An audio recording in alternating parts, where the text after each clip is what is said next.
చేతిలో వస్తువుల కింద జారిపోవడం, చెప్పులు వేసుకోలేకపోవడం ఇలాంటివి చూస్తూ ఉంటాం. మరి సెన్సరీ నరాలంటే ఏంటి?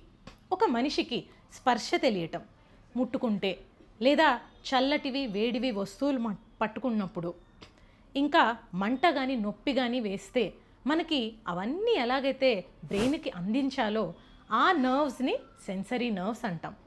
కొన్నిసార్లు ఏమవుతుందంటే ఈ నరాల్లో ఇరిటేషన్ వస్తుంది. అది ఏ కారణం వలన? ఇండియాలో కనుక ముఖ్యంగా చూసుకుంటే డయాబెటీస్. మన ఇండియానే వరల్డ్ మొత్తానికి డయాబెటీస్ క్యాపిటల్గా నిలుస్తున్నప్పుడు ఈ డయాబెటీస్ వలన వచ్చే న్యూరోపతి సమస్యలు కూడా చాలా తరచుగా చూస్తూ ఉంటాం.